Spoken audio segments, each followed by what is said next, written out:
apologize for that. But later on in the show, we'll share this with you.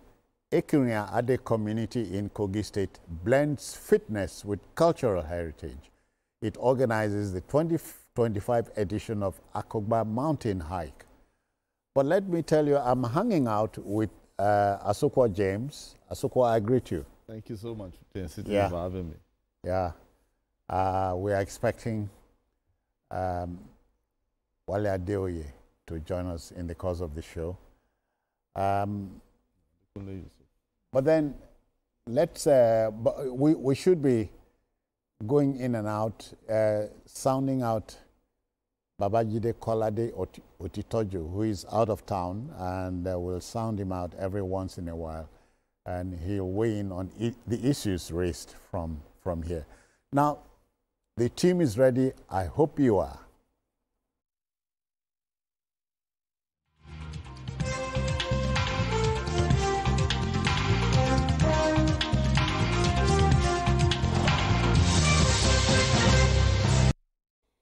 Okay, then, to our first story.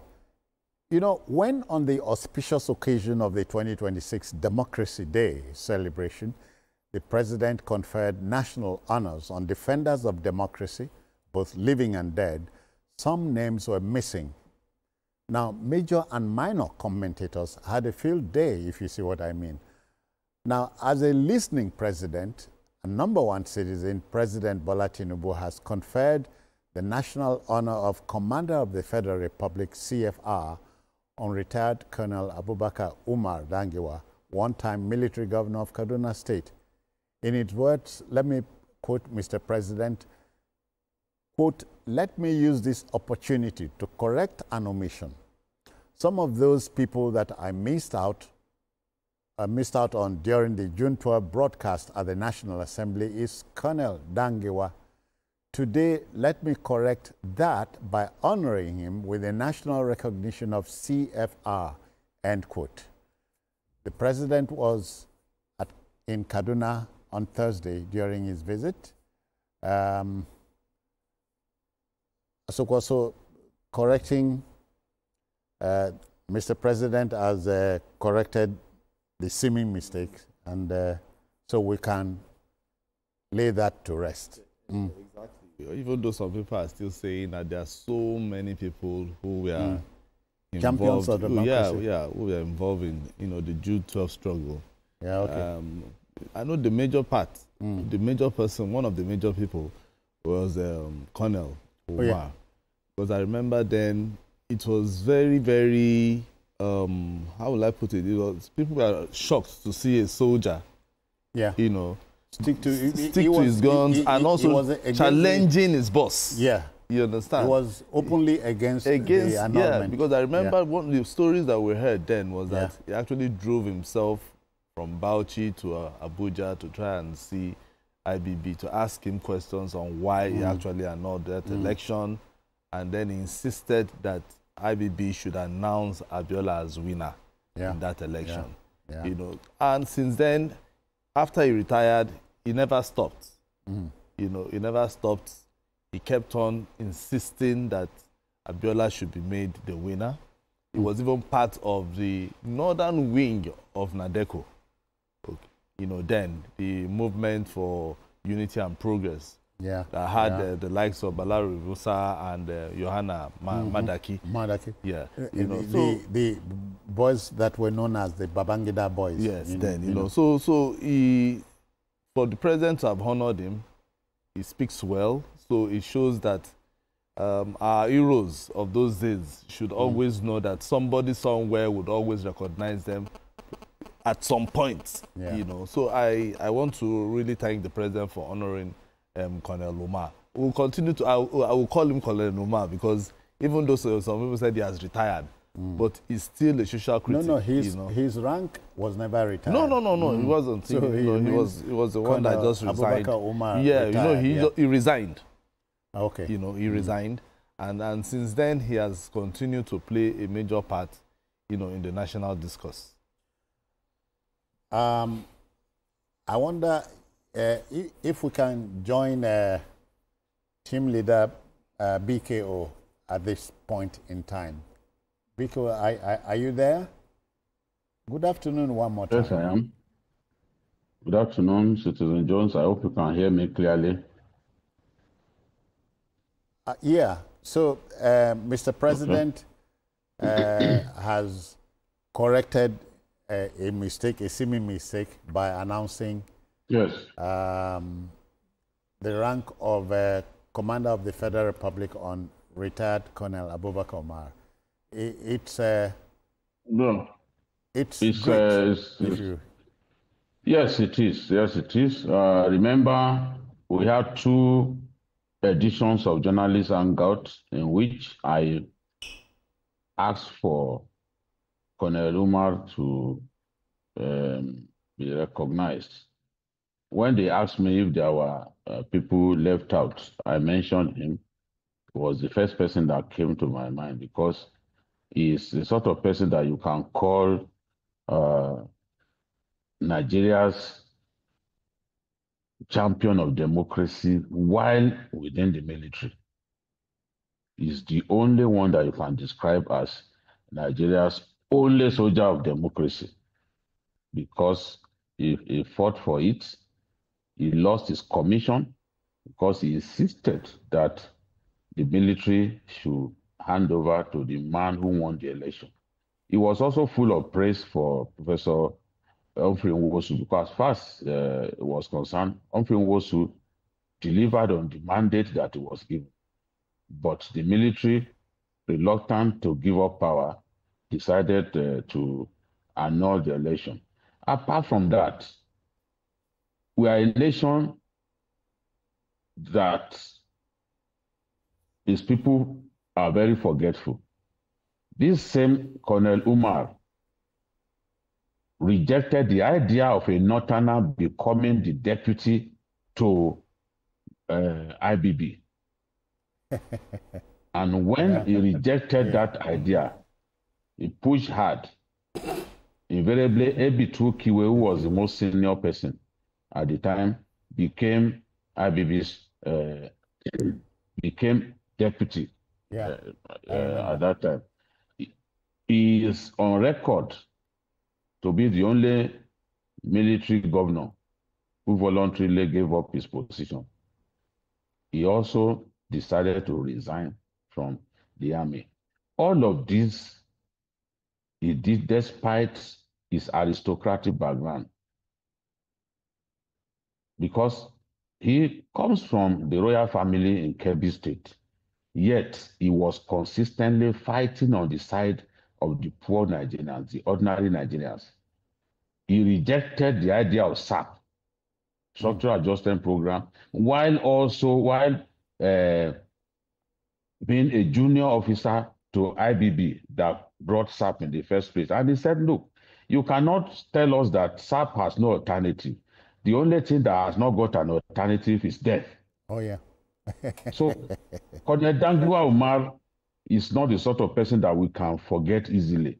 And when that omission was made, we had to do 2 episodes of Journalist Hangout in which we reminded the president that this kind of person should never have been left out, because he risked his life, he fought for democracy.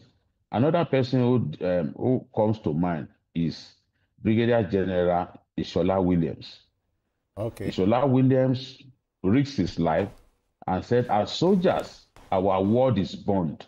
If we say we are going back to our barracks, we should go back to our barracks. He was an extremely radical officer. Yeah. Despite being very senior and a commander at Tradok in Mina, at that time was very radical, just like Dangiwa Umar. But Dangiwa Umar was focused, Abubakar Dangiwa Umar was focused on June 12th. He continued to grant interviews. He continued to sensitize Nigerians that, look, this election should not be annulled. He never feared for his life. He was never afraid to take the big decisions. And today I'm happy that our president once again listened. The same way he listened to us when we complained about the fact that an injustice was being done in Shomolu with, out of 10 positions, 9 Christians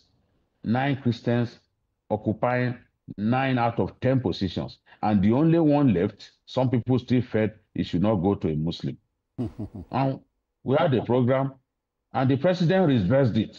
I understand that some people are all over the places putting some stuff on newspapers. We have no time for you. We have done the right thing, and the president listened to us. The president ordered, directed that the right thing should be done. We must promote justice and equity in our country. That is what our program stands for. Yeah. And once the president listens to us in this way, we can only say, thank you, sir. You've done the right thing. Colonel Dangiwa Umar deserved thoroughly to be honored. And the president has, like a listening leader, done that. And it really makes me happy. Okay, thank you very kindly. We'll get back to you, BKO, in the course of the show. At this point, let me introduce my colleague. He has joined us eventually. Adekunle Yusuf is here. I greet you. Good afternoon. Good afternoon, sir. Yeah, we were just talking about Mr. President correcting a seeming mistake on his Independence Day when he conferred national honors on the name retired Colonel Abubakar Dangiwa Umar was omitted, but that mistake has been corrected. And that shows that the president is a listening, one. Yeah. And I'm happy that he eventually did the right thing. Because many young, Nigerians today, I'm talking about people who are less than 30 years, may not know the roles some individuals played in the affairs of our and country. June 12, 1993 dates back 32 years ago. That's why I said, the vast majority of young adults today, so sad, may not know who is, Colonel, Umar Dangiwa. Yeah. And during the military rule, he stood out to be counted on the part of the people. Yeah. Remember the June 12 crisis. If there were many people who stood out, but it was of another class because as a serving military officer, you could look your commander-in-chief, the entire military institution in the face, and say, no, we are officers and we are bound by our words. Yeah, our word is our bond. And you can do it after maybe retirement, but he was doing it while still a commissioned officer. And also consider that Colonel Umar was supposed to be one of the famed Babangi IBB boys. No, he was. He was one of the favored, elite officers. Yeah. But he wasn't moved by, ephemerality of power. Yeah. No. He just decided that. I remember at some point, if you read, the news and all of that, you are referring to people like him as June 12 officers in the military. Yeah. They nicknamed them. Yeah. Because he was campaigning vigorously for the de-annulment of that election. Yeah, he lost so much personal, everything was at a huge personal cost to him, and he didn't bother. And he left into quiet retirement. Occasionally, he would just, intervene in national affairs. Yeah. But you will still see it that whatever he did or he's doing is not for, personal profit. And that's why he's loved across, the Nigerian circuit. Beyond all this north, south, he's respected everywhere. Yeah, yeah. So I'm happy that people like that are being celebrated today. That's it. It's regardless of whether there was an omission or not omission. It is done, and it's better, it's better late than never. Than never, or something like that. And again, as BKO said, tells you and I that Mr. President is not just the commander-in-chief, he's a listening number one. That's where I started from. I frame it from that aspect. Because some will say next year we surround the corner, we will correct what he didn't do. So, and as if the rules you are following were made by God. No, these are human, rules. You can always comment when there are mistakes. And the president even apologized. Not that I'm just confirmed. Yeah, he apologized for the omission. Completely. So there are genuine mistakes anybody can make. Whether you are the president, you are the governor, you are anything. You can't make mistakes. And when you know you make a mistake, you apologize and move on. Exactly. Good. And about retired Colonel Abubakar Umar Dangiwa, I think we can quote a statement credited to Henry Wadsworth Longfellow. He said, lives of great men remind us that we can make our lives sublime. And on departing, leave footprints on the sands of time. And we wish our country can have more of them. More of people like Colonel Umar.